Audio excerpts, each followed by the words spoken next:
De regreso, Visión Económica a las 18 horas. Alejandro Noel y Leonardo Valverde estamos conversando con ustedes. Una pincelada del escenario político en particular en la República Dominicana. El PRM da señales de superar las viejas prácticas del viejo rancho del PRD y se pone de acuerdo para reelegir en los bufetes directivos a Alfredo Pacheco en la Cámara de Diputados y al senador Eduardo Estrella en la Cámara Alta o la Cámara del Senado de la República. Había varias gente aspirando, sobre todo al puesto de Eduardo Estrella.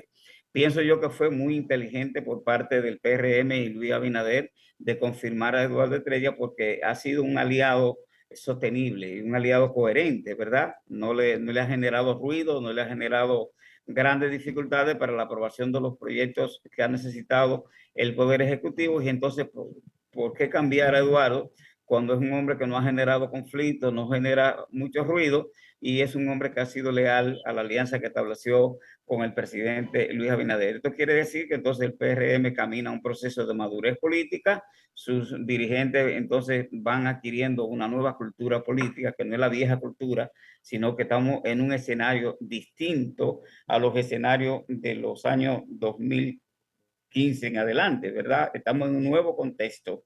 Ese es el cuadro, ya está ratificado. Y entonces decir que el presidente Abinader viene para Santiago el martes a rendir cuenta, va a decir su discurso desde aquí, va a dar las estadísticas del comportamiento de la economía desde Santiago. Creo que por primera vez el presidente viene y da su discurso desde aquí de Santiago, por lo menos en lo que tiene que ver con la democracia reciente de los últimos 30 o 40 años, pero es una innovación por parte del Poder Ejecutivo. Bueno, en la parte que tiene que ver con Eduardo Estrella, hace unos 4 días, el lunes pasado, alguien me dijo a mí, eso se va a cambiar. Y yo, bueno, la decisión del presidente de dar una locución desde Santiago, a mí me dice a mí que no es verdad que el presidente va a cambiar a Eduardo Estrella.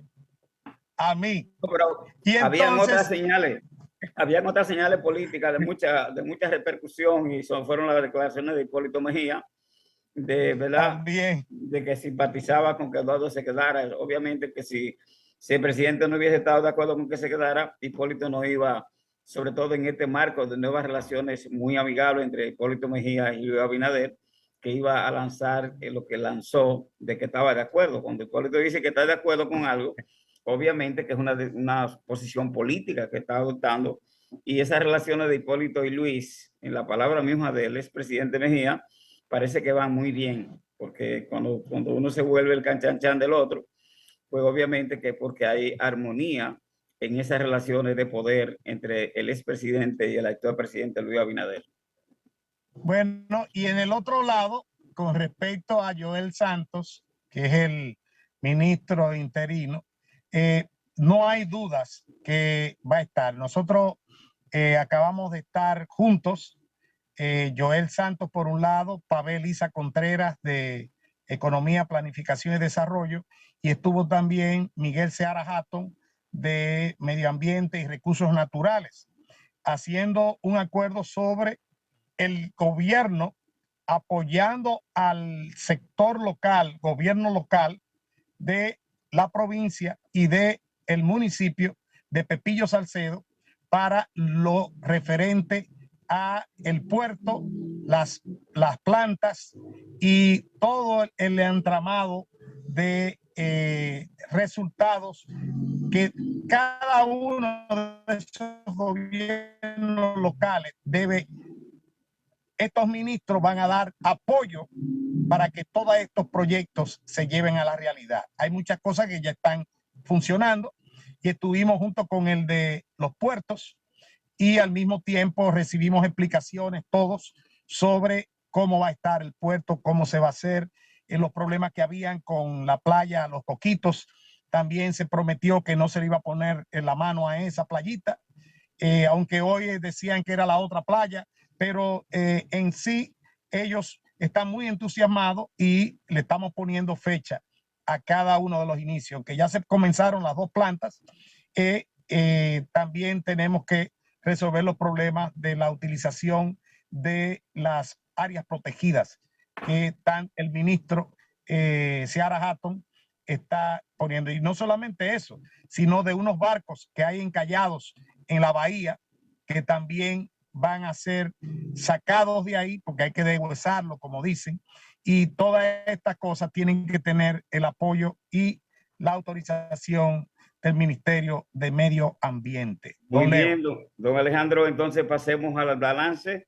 Hemos hecho una guía de cuáles son los elementos que nosotros creemos entre luces y sombras, los 2 años de gestión del presidente Balaguer, en lo político, en lo económico, en lo social, en lo judicial, en la política exterior,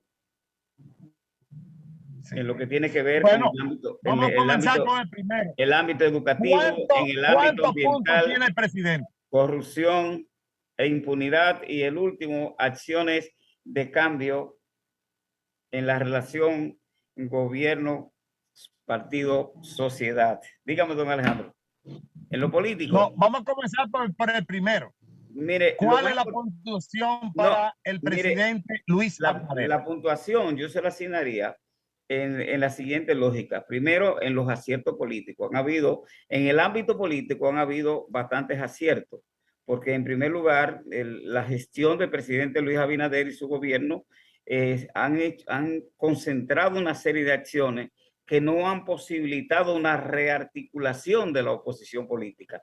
Es decir, mire que no han tenido grandes conflictos, la oposición no ha logrado unificarse en casi ningún tipo de acción, la oposición, para contrarrestar el gobierno. Eso quiere decir que ha habido una buena estrategia en el ámbito de las decisiones políticas que ha estado tomando el presidente Luis Abinader. En ese sentido, yo pienso que como se le puede asignar una puntuación en el ámbito político de 80, que sería una buena calificación en el marco de una crisis mundial, una crisis nacional. Esto es arbitrario, es sencillamente el criterio de este humilde profesor que le está asignando una puntuación al escenario político de cómo se ha manejado el gobierno de Luis Abinader. En el segundo, en lo económico, esta es una complejidad.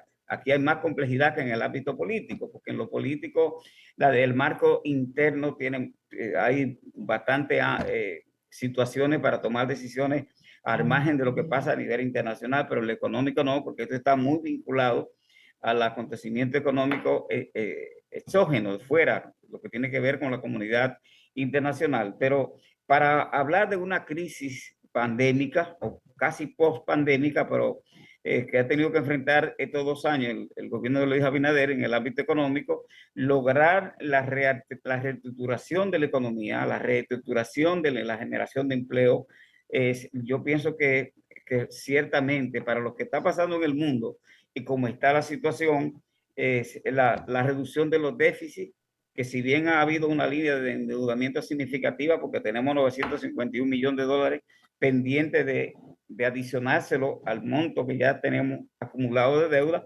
de todas maneras ha sido administrado, porque la calificación de riesgo de República Dominicana sigue fenomenal.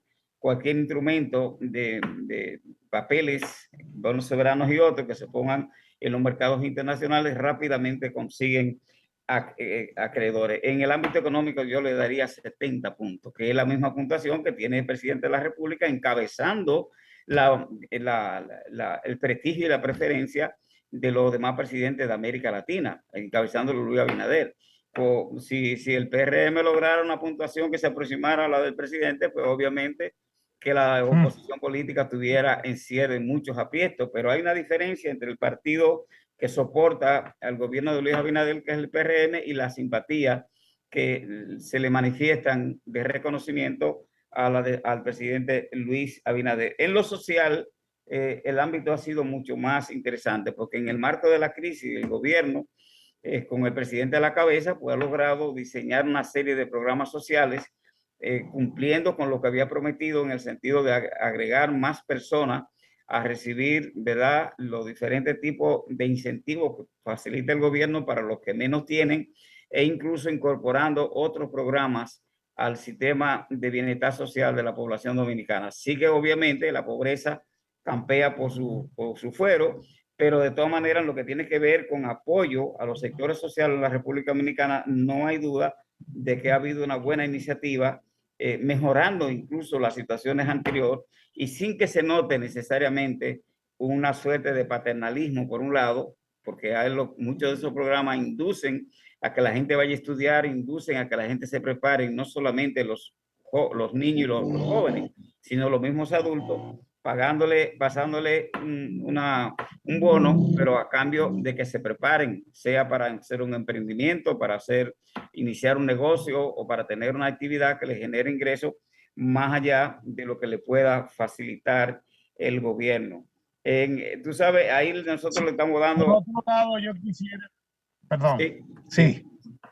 Adelante, Alejandro. Bueno, lo que yo quería era introducir una parte, la educación.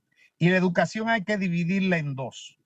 Educación primaria, básica y la universitaria. ¿Qué diferencias tenemos en ambas? Mira, esto no se puede hacer atracción de un nivel con respecto a otro, porque esto es una cadena. Esta es una cadena que se inicia con la educación preescolar, que sigue con la educación básica, continúa con la media, entonces pasa a la universitaria.